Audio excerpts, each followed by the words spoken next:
Hello guys, आप सभी का फिर से स्वागत है आपके अपने channel Tejas A to Z में। आज हम लोग बात करने वाले हैं बैंक ऑफ बड़ौदा का जीरो बैलेंस अकाउंट कैसे खोलें। तो अभी तक आपने हमारे चैनल को सब्सक्राइब नहीं किया तो सब्सक्राइब कर लीजिएगा और बेल आइकन को दबाना ना भूलिएगा ताकि और इन्फॉर्मेटिव वीडियो आपको तुरंत की तुरंत मिलती रहे। चलिए शुरुआत करते हैं। सबसे पहले आपको गूगल पे आना है। गूगल पे आपको सर्च मारना है बैंक ऑफ बड़ौदा। जैसे आप बैंक ऑफ बड़ौदा सर्च मारोगे तो बैंक ऑफ बड़ौदा की ऑफिशियल वेबसाइट आपके सामने आ जाएगी। यहीं से आप लोगों को इस बैंक ऑफ बड़ौदा का जीरो बैलेंस अकाउंट ओपन करना है। तो उसके लिए मैं आप लोगों को लेकर चलता हूँ। ये जो 3 लाइन्स जो नज़र आ रही है ना, आपको बैंक ऑफ बड़ौदा खाता खोलने के लिए 3 लाइन्स पे जाना होगा। इस पे जैसे आप लोग जाओगे तो आप लोग देखोगे अकाउंट वाला ऑप्शन है। इस पे क्लिक करोगे तो आप लोगों के सामने काफ़ी सारे ऑप्शन खुल के आ जाएंगे। आपको कौन सा अकाउंट खोलना है, सेविंग जाएंगे सेविंग अकाउंट पे। तो उसके बाद आप देखोगे कि बैंक ऑफ बड़ौदा का बॉब ब्रो सेविंग अकाउंट है। आप लोगों को इस पे जाना होगा जीरो बैलेंस के लिए। बाकी आप काफ़ी सारे अकाउंट है जिनमें आप लोगों को लाख रुपए, 10,000 या 20,000, 1,000, 2,000 क्राइटेरिया इनका होता है। आप लोग देख सकते हो काफ़ी सारे ऑप्शन होते हैं कि आप जो सा खोलना चाहो वो खोल सकते हो, लेकिन हम लोगों को खोलना है जीरो बैलेंस अकाउंट। तो उसके लिए आप लोगों को जाना होगा bank of Baroda bro saving account पे। इस पर आपको क्लिक करना होगा। जैसे आप लोग क्लिक करोगे तो आप लोग देखोगे इस तरीके का इंटरफेस नज़र आएगा। उसके बाद स्क्रॉल करके नीचे आना है। ये जो अप्लाई ऑनलाइन है यहाँ पे आप लोग जा सकते हो खोलने के लिए। और इसके अंदर आप लोग देख सकते हो कि कोई भी क्राइटेरिया नहीं है, balance no, minimum balance no required. कि आप लोग इसमें फीचर्स देख सकते हो। इसमें सारी आपको ट्रांजैक्शन आईडी वगैरह, आप नेट बैंकिंग वगैरह काफ़ी सारे बेनिफिट आपको मिल जाते हैं। तो आप इसे ओपन कर सकते हो और अप्लाई नाउ पे जाएंगे। उसके बाद आप लोग देखोगे आपके पास ये ऑप्शन नज़र आएंगे कि सिंगल नेम पे अकाउंट खोलना है या जॉइंट अकाउंट खोलना है। अगर आप सिंगल अकाउंट पे टिक मारते हो तो आप यहाँ से ऑनलाइन अकाउंट खोल सकते हो। अगर आप जॉइंट अकाउंट वगैरह आप किसी और अदर पे सिलेक्ट करोगे तो आपको उसके लिए ब्रांच जाना पड़ेगा, विजिट करना पड़ेगा। हम लोग सिंगल पे जाते हैं, कंटिन्यू पे जाएंगे तो उसके बाद आप देखोगे एक पॉपअप आएगा। इस पॉपअप पे यस आपको करना होगा। इसमें आप पैन कार्ड, आधार कार्ड, ये आपकी जो डिटेल है ना, आपको क्या क्या चीज़ होनी चाहिए, एक मेल ID, आधार कार्ड नंबर वगैरह। हम लोग कंटिन्यू पे जाते हैं। उसके बाद आप लोग देखोगे परमिशन मांगी जाएगी, अलाउ लोकेशन वगैरह, आपकी फ़ोन की परमिशन चाहिए होती है। अलाउ परमिशन आप लोगों को करनी होगी। जैसे आप लोग करोगे फिर हिंदी या इंग्लिश आप सिलेक्ट कर लेना। हम इंग्लिश सिलेक्ट कर लेते हैं, प्रोसीड पे जाते हैं। तो आप लोग देखोगे आपसे सबसे पहले एक मोबाइल नंबर मांगा जाएगा। टर्म्स एंड कंडीशन आपसे पूछी जाएंगी। इसमें आपको अपना आधार कार्ड में जो नंबर है वो आपको नंबर यहाँ पे डालना होगा जो आधार कार्ड में हो। और आपके आधार कार्ड का नंबर लिंक नहीं है तो आपका अकाउंट नहीं खुलेगा। हम लोग चलो डालते हैं आधार कार्ड वाला नंबर जो हमारा, और नंबर वो चालू भी होना चाहिए आपके पास, उस पर OTP वगैरह आ जाए। नंबर डाल के प्रोसीड करते हैं तो आप लोगों के पास एक OTP आएगा।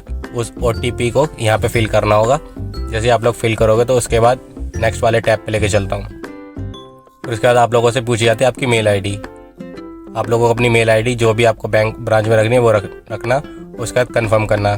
जैसे आप लोग देखोगे तो आपकी मेल ID पे एक सेंड किया गया लिंक, क्लोज करेंगे। उसके बाद आप लोगों को लेके चलता हूँ उस पर लिंक पे। जैसे आप लोग मेल ID खोलोगे तो उसमें आपके पास बैंक ऑफ बड़ौदा से एक लिंक आया होगा। उस लिंक को ओपन करना है यहाँ से। जैसे ही आप लोग इस मेल को वेरीफाई करोगे, जैसे यहाँ पे लिंक को वेरीफाई करते हैं तो आप लोग देखो यहाँ पे मेल ID आपकी वेरीफाई हो जाएगी। उसके बाद आप लोग देखोगे यहाँ पे पूछा जा रहा है I am not a minor. आप माइनर तो नहीं है, मैं रेजिडेंस इंडियन हूँ। उसके बाद आप लोग पॉलिटिकल कोई कनेक्शन तो नहीं है, I am Indian customer exciting. उसे सारी टर्म्स एंड कंडीशन एक्सेप्ट करेंगे। I am Indian tax payable, इसे एक्सेप्ट करेंगे। टर्म्स एंड कंडीशन जाएंगे, कंफर्म करेंगे और एक्सेप्ट करेंगे। ये सारी टर्म्स एंड कंडीशन आप लोगों को एक्सेप्ट करनी है।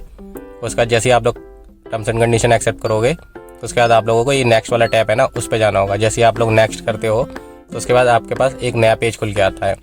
तो इसके अंदर लिखा होता है कि CKYC अगर आपके पास है, अगर आप लोगों ने पहले CKYC का अकाउंट बना हुआ है तो आप यस करना, और अगर CKYC का अकाउंट नहीं बना हुआ है तो नो कर देना। तो अगर हम लोग नो कर देते हैं, चलो मैं लेके चलता हूँ आप लोगों को। फ्रेश अगर हो आप तो नो करना। उसके बाद आप लोग देखोगे इसके नीचे एक पॉपअप होगा, उस पर क्लिक करेंगे। पैन कार्ड हम सिलेक्ट करते हैं तो आप लोगों को यहाँ पे अपना पैन कार्ड नंबर डालना है।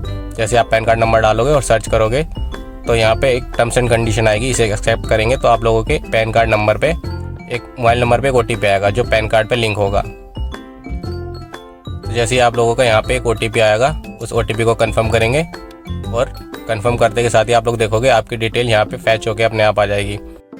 आधार नंबर आपका सारी डिटेल मैच हो जाएगी। उसके बाद टर्म्स एंड कंडीशन एक्सेप्ट करेंगे। नेक्स्ट वाले टैब पे जाओगे तो आपके आधार कार्ड नंबर पे जो मोबाइल नंबर लिंक होता है उस पर OTP आएगा, उसे कंफर्म करेंगे और नेक्स्ट वाले टैब पे जाएंगे। तो आप लोग देखोगे जैसे नेक्स्ट कंफर्म करोगे तो आपको डेट ऑफ बर्थ का ऑप्शन मिलेगा। यहाँ पे आप लोगों को अपनी डेट उस हिसाब से फिल करनी है, जैसे डेट, मंथ, ईयर जो भी है आपकी पहले ईयर सिलेक्ट करेंगे, उसके बाद सबमिट वाले टैब पे जाएंगे। जैसे नेक्स्ट करेंगे तो आप लोग देखोगे आपकी सारी डिटेल यहाँ पे फिल हो जाएगी। आपके फ़ोटो वगैरह, आपका नाम, डेट ऑफ बर्थ वगैरह सारी डिटेल आपकी यहाँ पे मैच हो जाएगी। उसके बाद आपको स्क्रॉल करके नीचे आना है। जैसे आप लोग देखोगे आपका एड्रेस वगैरह आपका डिटेल यहाँ पे मैच हो जाएगी। और अगर आपका करंट और परमानेंट एड्रेस सेम है तो आपको यस करना है, और अगर आपका अलग है करंट एड्रेस और परमानेंट एड्रेस अलग है तो आपको नो वाले टैब पे जाना है, जो कि आपको जो आपकी जो वेलकम किट होती है ना वो आपके करंट एड्रेस पे फॉरवर्ड होती है। जैसे आप गांव में रह रहे हो और आप दिल्ली वगैरह आप आगे रह रहे हो और आपको अपना कम्युनिकेशन एड्रेस जो करंट वाला है आपको अपना वो देना होगा, जो कि आपकी welcome kit, ATM, chequebook, passbook वगैरह आ जाए, आपको नो करना होगा। उसके बाद आपको अपना करंट एड्रेस डालना होगा, जो आपका करंट एड्रेस है अवेलेबल इस टाइम वो आपको फिल करना होगा, और नहीं है तो आपको यस वाले टैब पे जाना होगा। जैसे हमारे केस में करंट और परमानेंट सेम है तो हम यस करेंगे। उसके बाद आप लोग देखोगे सिलेक्ट ब्रांच, यहाँ पे आपकी जो ब्रांच होगी वो आपका जो पिन कोड होगा ना आपके एड्रेस पे, उस हिसाब से आपकी जो नियर बाय जो ब्रांच होगी वो आपको यहाँ पे दिखा दी जाएंगी। आपको उनमें से जो सिलेक्ट करनी है वो सिलेक्ट कर लेना।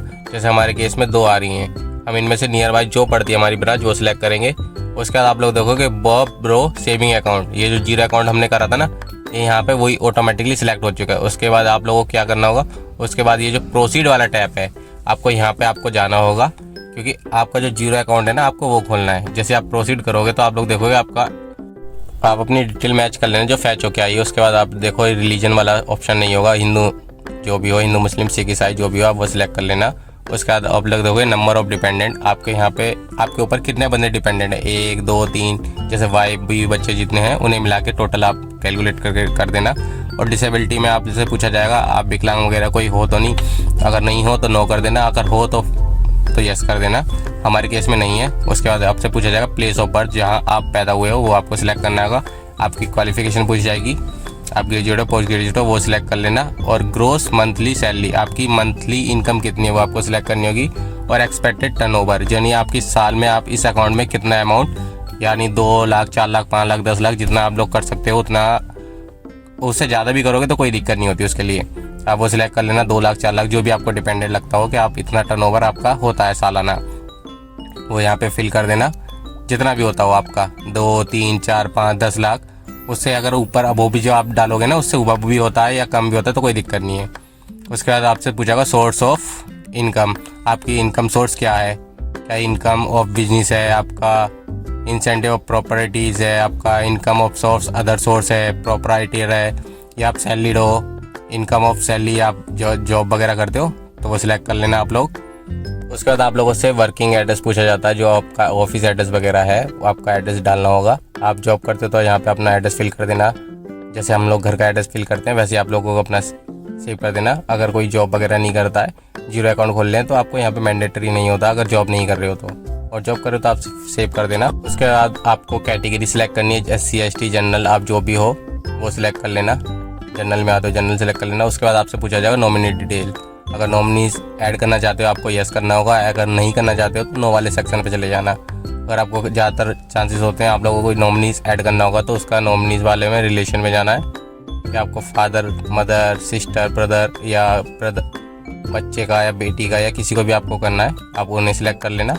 अगर आप अपनी मदर को करना चाहते हो मदर कर लेना, वाइफ को करना चाहते हो वाइफ को। फिर उसके बाद उनकी डेट ऑफ बर्थ पूछी जाएगी, नाम पूछा जाएगा, डेट ऑफ बर्थ। जैसे उसके बाद करोगे तो उसके बाद पूछा जाएगा उनका सेम एप्लीकेशन जो एड्रेस है जिन्होंने आपने नॉमिनीज बनाया उनका और आपका सेम एड्रेस है तो सेम एज कर देना, नहीं तो फिल करके और प्रोसीड वाले टैब पे जाएंगे। तो जैसे ही करोगे आप लोग तो देखोगे आप लोग इन एडिशनल सर्विस आपसे पूछी जाएंगी कि आप लोग क्या क्या अपने इसमें चाहते हो बैंक अकाउंट में, ATM UPI वगैरह, नेट बैंकिंग या डेबिट कार्ड, पासबुक, जो भी आप लोग चाहते हो, जो भी आपको सर्विस चाहिए यहाँ से सिलेक्ट कर लेना आप। डेबिट कार्ड क्रेडिट कार्ड जो भी आपको चाहिए सर्विस वो सिलेक्ट करना और उसके बाद नेक्स्ट वाले टैब पे आपको लोगों को जाना है। जैसे आप लोग सर्विस ऐड कर लोगे, जो भी सर्विस चाहिए आप अपने हिसाब से सिलेक्ट करना और नेक्स्ट वाले टैब पे जाओगे तो आप लोग देखोगे कि आपकी जो डिटेल है वो आपकी यहाँ पे आ जाएगी, बेसिक डिटेल, अदर डिटेल, आपका जो अपना एड्रेस वगैरह जो आपने फिल करा है या ब्रांच वगैरह सिलेक्ट करी है वो आपकी यहाँ पे डिटेल आपकी सामने आ जाएगी। आपने क्या क्या ऑप्शन सिलेक्ट करें उसका सबमिट एप्लीकेशन पे जाना है तो आप लोगों के पास आएगा कंप्लीट योर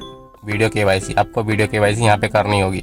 यहाँ पे आपसे बैंक ऑफ बड़ौदा का बंदा जो भी होगा वो आपसे वीडियो कॉल पे बात करेगा, बैंक का एम्प्लॉय जो होगा आपसे आपका नाम वगैरह डेट ऑफ वगैरह पूछेगा, आपसे स्टेट वगैरह आपका पूछेगा, आपका पैन कार्ड वगैरह देखेगा। आपको यहाँ से वीडियो KYC कंप्लीट करनी है तभी आप लोग अकाउंट ओपन कर सकते हो। पहले से आप वीडियो केवाईसी पे क्लिक करते हो तो आपको इंग्लिश सेलेक्ट करनी है, हिंदी सेलेक्ट करनी है। उसके बाद जैसे आप लोग कंफर्म करोगे तो आपके पास एक बैंक एम्प्लॉय आपसे बात करेगा, आपसे आपका पैन कार्ड देखेगा, आपका स्टेट, नाम, डेट ऑफ बर्थ वगैरह, और आपसे सिग्नेचर आपसे करवाएगा लाइव आपके सामने। वो आपके फ़ोटो क्लिक करेगा। आप लोग जैसे आप लोग डॉक्यूमेंट अपनी डिटेल वगैरह आप उन्हें बताते हो तो आपकी वीडियो केवाईसी जैसी होती है तो आपका बैंक अकाउंट ओपन हो जाता है। उसके बाद आपकी मेल आईडी वगैरह पे और आपके मैसेज के थ्रू आपके पास मेल आईडी आ जाती है, आपका कस्टमर आईडी आ जाती है। जो आपको कस्टमर आईडी और अकाउंट नंबर मिलता है उसी भी यहाँ पे अपना लोग चाहो तो अपना bank of Baroda application install कर लेना। इंस्टॉल करने के बाद आपसे आपकी कस्टमर आईडी पूछी जाएगी जो आपके पास आ गई है। जैसे आप लोग कस्टमर आईडी डालते हो आपकी डेट ऑफ बर्थ वगैरह आपको मांगी जाएगी, आपके फ़ोन पे OTP आएगा। जैसे आप करोगे तो वैसे आप लॉगिन कर लोगे। उसके बाद अपना पासवर्ड क्रिएट कर लेना। आप इस तरीके से अपना घर बैठे बैंक ऑफ बड़ौदा का अकाउंट खोल सकते हो, जीरो बैलेंस अकाउंट। आपको कहीं ब्रांच विजिट नहीं करना, कहीं कोई दिक्कत नहीं आती। पहले ऐसा होता था कि आप लोग अगर अकाउंट ओपन करते थे ऑनलाइन तो आपको वीडियो केवाईसी वगैरह नहीं होती थी, तो आपको डॉक्यूमेंट सबमिशन के लिए आपको ब्रांच विजिट करना होता था। आप इस तरीके से अपना घर बैठे बैंक अकाउंट खोल सकते हो, जीरो बैलेंस अकाउंट। वीडियो अच्छी लगे तो लाइक शेयर कमेंट करना मत भूलिएगा। चैनल पर नए हो तो सब्सक्राइब करना मत भूलिएगा। Thank you for watching. मिलते हैं नेक्स्ट वीडियो में।